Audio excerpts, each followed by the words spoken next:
आज की 10 बड़ी खबरें। कमोडिटी टुडे आपको पहले ही बता चुका है कि भारत ने चीन को चावल उत्पादन में पछाड़कर इतिहास रच दिया है। केंद्रीय कृषि मंत्री शिवराज सिंह चौहान ने नई दिल्ली में घोषणा की कि भारत अब दुनिया का सबसे बड़ा चावल उत्पादक देश बन गया है। उन्होंने बताया कि भारत का चावल उत्पादन 150.18 मिलियन टन तक पहुंच गया है, जबकि चीन का उत्पादन 145.28 मिलियन टन है। कृषि मंत्री ने इस कार्यक्रम में भारतीय कृषि अनुसंधान परिषद द्वारा विकसित 25 फसलों की 184 उन्नत किस्में भी जारी की हैं, जिनमें 122 अनाज, 6 दालें, 13 तिलहन, 11 चारा फसलें, 6 गन्ना, 24 कपास और जूट व तंबाकू की एक किस्म शामिल है।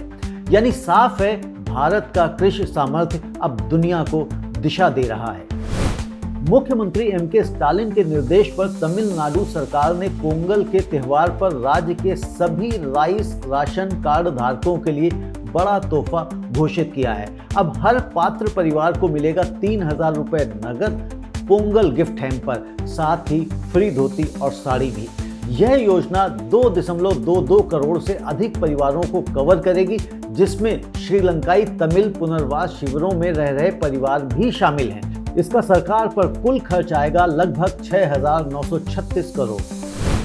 मध्य प्रदेश के मुख्यमंत्री मोहन यादव ने बड़ा ऐलान किया है कि मध्य प्रदेश वर्ष 2026 को कृषि वर्ष के रूप में मनाएगा। राज्य सरकार ने इसके लिए 3 साल का रोड मैप तैयार करना शुरू कर दिया है, जिसका मुख्य उद्देश्य है किसानों की आय बढ़ाना, ग्रामीण क्षेत्रों में नई नौकरियों का सृजन करना। सीएम ने यह भी कहा कि अटल प्रोग्रेस वे जैसे बड़े कनेक्टिविटी प्रोजेक्ट्स तेजी से पूरे किए जाएंगे। मतलब साफ है कि अब सरकार अपना फोकस सिर्फ कार्यक्रमों पर नहीं कर रही है, बल्कि परिणामों पर भी कर रही है। अमेरिका के अयोवा स्टेट यूनिवर्सिटी के वैज्ञानिकों और छात्रों का 14 सदस्यीय दल इस हफ्ते भारत के कोल्लेन गोडे के खेतों में पहुंचा। टीम का नेतृत्व कर रहे थे प्रोफेसर अजय नायर और प्रोफेसर कैथरीन सुबोड़ा। उन्होंने यहाँ की खेती तकनीकें, फसल प्रबंधन और स्थानीय नवाचारों का अध्ययन किया। कोल्लेन गोडे एग्रो फिल्म सिटी ने इस टीम की मेजबानी की। फिल्म सिटी के अध्यक्ष एन सुधोधनन ने कहा, भारत की खेती से दुनिया बहुत कुछ सीख सकती है और साथ ही वे अपने सुझाव भी साझा करेंगे। यानी भारतीय कृषि अब दुनिया की पाठशाला बन रही है। केंद्र सरकार ने एमएसएमई निर्यातकों के लिए 2 बड़ी वित्तीय योजनाएं शुरू की हैं। पहली इंटरेस्ट सबवेंशन स्कीम, दूसरी export credit collateral guarantee scheme. इन्हें निर्यात प्रोत्साहन मिशन के तहत लॉन्च किया गया है। मकसद है छोटे निर्यातकों के लिए सस्ते लोन, आसान क्रेडिट, जोखिम में कमी। सरकार का साफ इरादा है, छोटे उद्यमी मजबूत होंगे तो भारत एक्सपोर्ट पावर बनकर उभरेगा। पाकिस्तान के वैज्ञानिकों ने अब तक का सबसे लंबा बासमती चावल विकसित किया है, सुल्तान सुपर बासमती। इसका दाना लंबाई में 9.66 मिलीमीटर तक होता है और पकने पर लगभग 20 मिलीमीटर तक बढ़ जाता है। उपज भी काफी अधिक बताई जा रही है, लगभग 77 माउंट्स प्रति एकड़।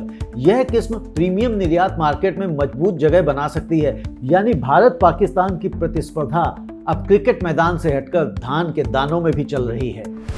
अमेरिका द्वारा भारतीय समुद्री उत्पादों पर पिछले अगस्त में टैरिफ बढ़ाकर 50% किए जाने का सीधा असर सामने आ गया है। आंध्र प्रदेश से समुद्री उत्पादों का निर्यात लगभग 25% तक गिर गया है। इससे किसान, प्रोसेसिंग यूनिट्स और पूरे सप्लाई चेन पर प्रभाव पड़ा है। MPEDA के अनुसार 2023-24 में भारत ने 17.18 लाख टन समुद्री उत्पादों का निर्यात किया, जिसकी कीमत रही 60,523 करोड़ रुपए। अब बड़ी चुनौती है सरकार के सामने मार्केट, दाम और राहत तीनों को संतुलित करना।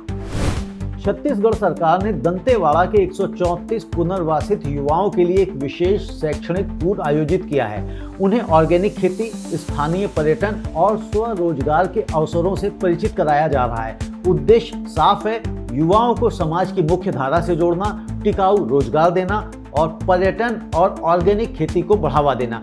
यानी हथियार की जगह अब युवाओं को हाथ में खेती और रोजगार देने की व्यवस्था कर रही है सरकार। मारुति सुजुकी ने लगातार 5वें साल भारत से कार निर्यात में नंबर 1 का खिताब बरकरार रखा है।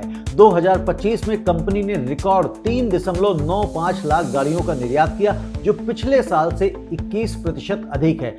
मारुति के एमडी और सीईओ हिसाशी ताकेउची ने कहा, भारत में बनी कारें आज 100 से अधिक देशों की सड़कों पर दौड़ रही हैं। यह है मेक इन इंडिया की असली रफ्तार। वाणिज्य एवं उद्योग मंत्री पीयूष गोयल इस सप्ताह ब्रसेल्स जा रहे हैं। उद्देश्य है भारत यूरोपीय संघ का लंबे समय से अटका हुआ फ्री ट्रेड एग्रीमेंट अंतिम चरण में पहुंचाना। 8 और 9 जनवरी को वो यूरोपीय ट्रेड कमिश्नर मारोश शेफकोविक से मुलाकात करेंगे।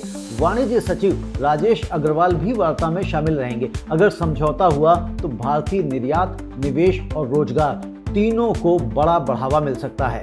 कृषि और व्यापार जगत से जुड़ी खबरों को देखने के लिए सब्सक्राइब करें कमोडिटी टुडे।